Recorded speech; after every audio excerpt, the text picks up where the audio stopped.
Biblical Biology Part 1. The Woman's Period, the 7-Day Secret.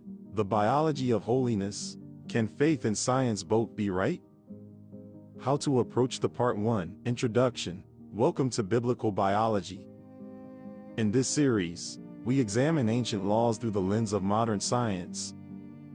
We are not here to debate if the Bible is a science textbook, but rather to ask a fascinating question. Is it possible that ancient mandates, originally framed as spiritual rituals, contain a hidden layer of biological wisdom that protects human life?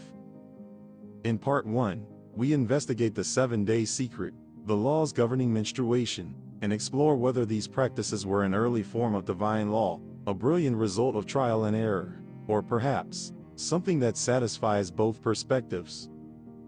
Let's get started, shall we? The biblical text. Leviticus 15:19-24. When a woman has a discharge of blood, and her discharge in her body is blood, she shall be in her menstrual impurity for 7 days, and whoever touches her shall be unclean until the evening. If any man lies with her and her menstrual impurity comes on him, he shall be unclean 7 days. The command, it designates the menstrual period as a time of ritual impurity. The restriction, it mandates a 7-day period of separation and strictly prohibits sexual intercourse during this time. The consequence, it views the act of intercourse during this time as a violation that necessitates a period of ritual separation for both partners.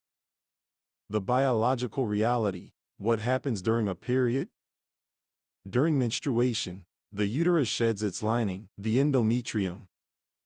From a purely biological perspective, this process involves several specific conditions. Cervical dilation, the cervix, which is usually tightly closed to protect the uterus from bacteria, opens slightly to allow the passage of the menstrual flow.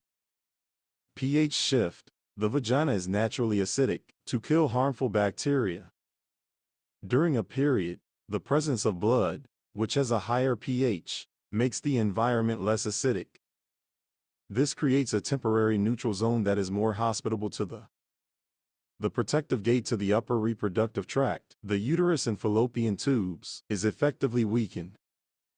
The scientific risk, why prohibiting sex matters when you combine the biological state of a woman during her period with sexual activity. Modern medical science identifies clear risks that the biblical law effectively mitigates. Increased risk of infection. Sexual activity introduces external bacteria into the vaginal canal. Transmission of blood-borne pathogens. Blood is a primary vehicle for transmitting viruses and bacteria. The verdict: the Bible does not use the language of bacteria or pH levels, but it enforces behaviors that result in the exact same health outcomes as modern medical hygiene protocols.